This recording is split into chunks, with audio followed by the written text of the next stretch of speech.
It is the club at Shadow Lakes, the chef on duty, the legend that is Art Manji. We're going to talk summer dining in just a couple of moments and some ideas for possibly your next party, but I hope that you'll have it here because no one does a party. As you can see, this room has got your name on it, ladies and gentlemen. One of the things that they say about summer dining, sir, is to keep it simple.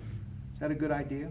Sure. Who wants to eat heavily in this heat? Especially when you're standing over a stove. Especially whenever the kitchen's 130 degrees. This guy, folks, I don't think you realize, and I learned this from my days at Joe Ciro's Top of the Mall many years ago. God bless him. He taught me a lot about this business. He was a great entrepreneur and a great person when it came to dining and being a restaurateur and knowing what the whole idea of being a nightclub boss was all about.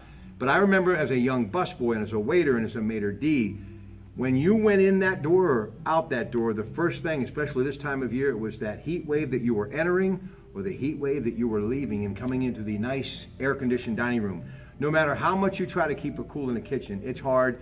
And the people that are washing dishes, the servers, and yeah, those that are manning these incredible ovens and stoves that just line up, folks, and it's just nothing but heat, heat, and more heat, and they're on their feet for hours at a time. I can't say enough good things about it's about those people because it is a hard job. It tears you up. It breaks, it puts a toll on you after the few years, I mean, how would you like to stand in front of in a kitchen that's basically about 120, 130 degrees for 8 to 10 hours? When you were younger, and I remember when I was much younger, and I worked in just for a couple of years, but there was a rush that you got from doing that. You could just go, go, go, go, go. And at the end of the night, you get off your feet, and it would take a while for you to come down. But it was like being an athlete. I mean, you had to produce every single time, and it was game day, every day, every day. How old were you? Because I was out of the game long ago, before it really started to kind of take its toll, and you didn't really recover as quickly as you did back then. I don't know, really, but I mean, I've noticed it probably here, maybe the last 5 or 6 years. I mean, it's beaten me up more and more. Whenever we were young and we were on the line at the Angel and there were like 5 or 6 of them and we were maybe banging out 300 dinners on a Saturday night, it was nothing but a big game. Right. You know what I mean? Well, listen, the dining area here tonight was packed. They were inside and outside. Of course, he does hundreds of dinners when they have weddings and other get-togethers here. So it is a lot of heavy lifting, but they do a great job. And we're going to talk about some of the cuisine in just a moment, especially when it comes to prime rib, something you're definitely going to want to make it a point to get out here. But what about a personal touch? Is it always good to kind of leave your signature at a summer dining table? Sure. I still think simplicity is the best. I mean, let's talk about a salad. There's nothing better than I remember my dad growing lettuces in the garden and would go up and pick up it, and he'd smack me on the back of the head and say, "That's dirty. Get that out of there." Right. And you would whoosh lettuce, and there was nothing better than having fresh garden lettuce and green onions and homegrown tomatoes in a salad with a little bit of good olive oil and a little bit of vinegar. Same thing with either just fresh sliced tomatoes with a little bit of fresh chopped Italian parsley and basil, a little bit of garlic on it. A little mozzarella cheese, maybe. Really. Provolone, maybe. All that with a good hunk of bread. I mean, And then you're talking things like fresh fruits.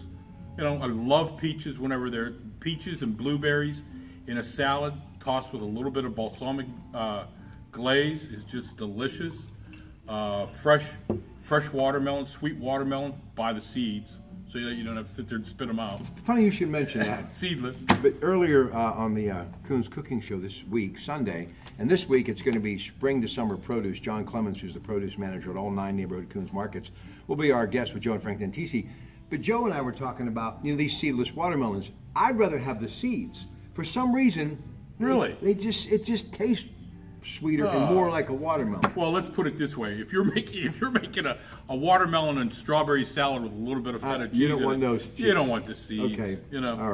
All right. Now, stay cool. Lots of ice, meaning ice cubes and cold desserts. Is that a good idea for summer dining?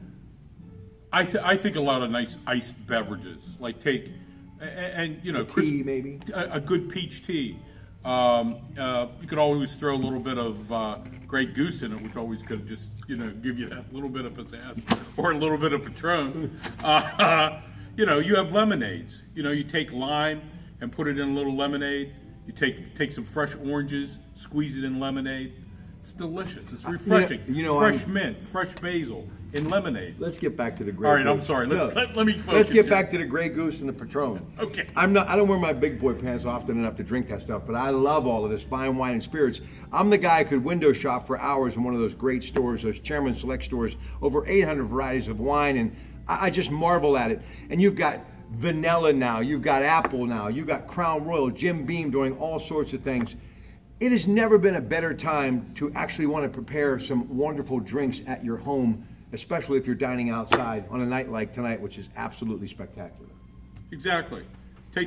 Go to the store, buy an inexpensive sangria, put it in a pitcher, put a little bit of brandy in it, lemons, limes, oranges, strawberries. It's delicious. Or, as I like to say at the Monaco SOI, I do this and they laugh at me. I get a bottle of Miller Lite with a glass of ice. Remember whatever the old timers used to drink, tomato juice. Yeah. And beer. I mean, that was.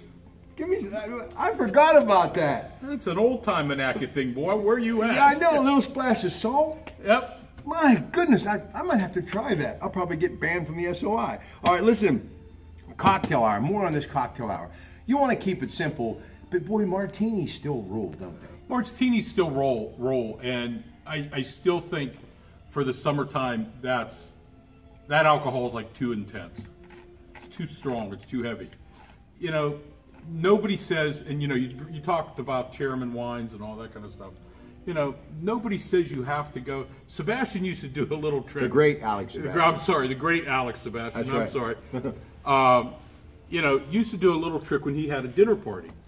And people used to kind of complain, why aren't you putting out the $30, $40 bottles of Cabs and Zid? Well, we know Alex, he was keeping them for himself. But anyway, no, he went out and bought less expensive wines, more fun wines. And that's what you should be doing. You should be drinking rosés in the summertime. You should be drinking a little bit of Rieslings.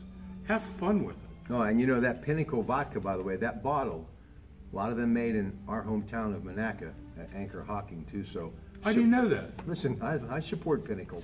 Really? Yes, I do. Big fan of Pinnacle. I didn't know that. All right, and Pinnacle, speaking of golf, they have a great place to enjoy some golf and outdoor dining tonight. I pulled up. You got a little Sinatra going. People are sitting there eating your great food. The servers are going in and out. Mr. Maganella's behind the bar. I'm sitting there with Mr. Detalovich. Elwood Willard comes over, the manager of the grounds. People are hanging out. It's a great place, this wonderful place that you call your home away from home. And I know it's work, but you have to admit, I don't know if people really appreciate what they have here. You got to come out and see this place, and you got to come out here and eat. I've never called it home from home. Well, you see, that's the difference. Radio's home away the dog, from home. whenever I'm at home, the dog's licking my face. Okay, that's because right. I walk around with a pork chop. Oh my God. Pork chop, that sounds good. Hey, Prime Rib Tuesday, real quick. We use certified Angus beef. We do a great rub on it. I can't tell you what's in it because I'd have to kill y'all. But it's if you're making him do this interview, folks, I'm going to be lucky to get out of here alive. But it's delicious. It's like almost like a French onion dip. It's delicious. It's crusty. It's salty. It's just great. All right, now, hey, young man, tell everybody who this is shooting the video. This is Kyle. He is, well, somebody should grab the camera. No. He can say hello. Just say hi. Hi. Say hi, Kyle. Hi. All right, go ahead. Kyle is kind of my apprentice. He wants to get into this, I'm sorry, crazy business. It's a great business. It is, but it's crazy, and he loves food. So I'm trying to teach the young lad a little bit of my secrets, so whenever he goes to the culinary school of his choice, he becomes their star pupil, and when it's time for me to wash dishes, he'll say, all right, come on, move down to the Caribbean with All me. right, when you get to about 13 minutes on that little counter, you point to me, okay? All right, listen, big night out for me. Halamaha Brothers Electric with Dave and obviously the wonderful brother that we like, Mike Halama, as well. Upstairs with a little cheese, a little vino, just hanging out in the office. That's a big night out for me. Really? Yeah, I love dining with You see their Halama. invitation. I really want to commend the way the invitation was this year. They didn't have the garage party, so Right, that means they're not having it. That means I haven't been eating any leftovers for 2 weeks. But they sent out invitations. Only in Monaco, they sent out invitations because they had to postpone it this year. Right. But we're going to get it going next year for sure. We love the Alama family. Listen, steaks, hot dogs, ribs, hamburgers, fish, chicken, shrimp, bratwurst, Also, shish kebab. Let's begin with that. That's a great summer dining tip. Chicken, shrimp, let's see, lamb, beef. Simple, easy, skewer, vegetables, marinate it. Simple. It doesn't have to be, your beef doesn't have to be well done and chewy. Shrimp can just be a little bit glassy when you pull them off so they can continue to cook and you don't dry them out. If you can cube swordfish or tuna, that's something else that could be cooked about medium and then pull them off and then let them set. Chicken, of course, we want to cook it.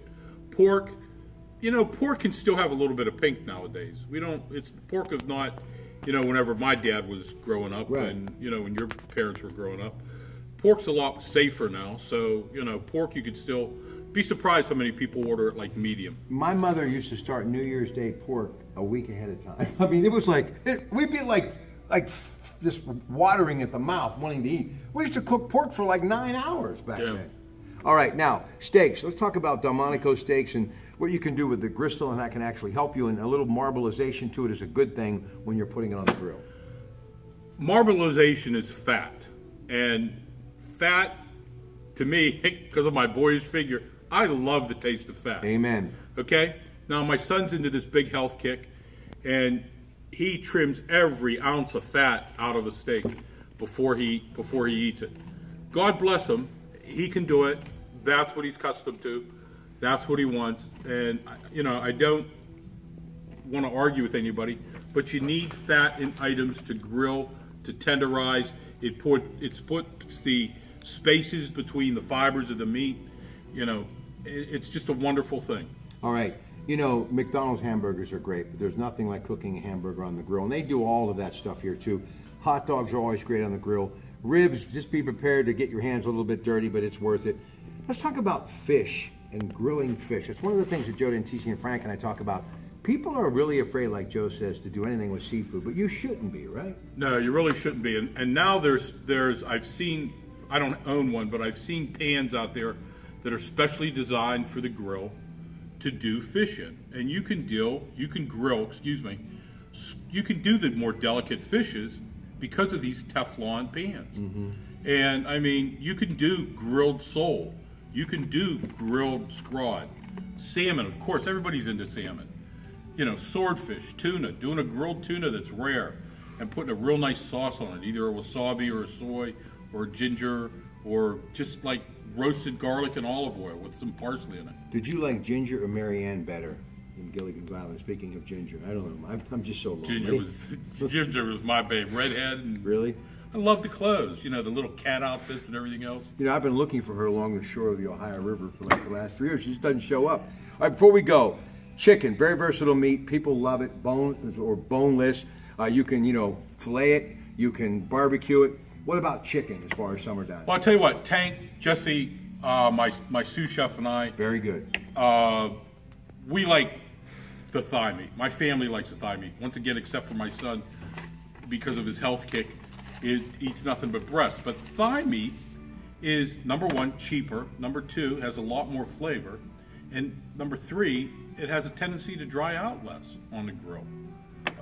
Pull all the skin off, pull all the fat off, and you've got a cheaper, more tender, moister product whenever you barbecue it or marinate it or anything you want to grill with. Let me just say this, and I know you're tired. It's been a long day, but you're an incredible talent. And I mean that from the bottom of my heart. Thank you. Thank you. Make sure you call my wife and tell her I'm a great talent. You are a great talent. All right, and don't forget bratwurst, all that good stuff. Summer dining tips from this guy, but the best way to understand who he's all about is taste the cuisine because, ladies and gentlemen, it's all good. We have much love, big heart, this guy. Art Manji, the chef at Shadow Lakes.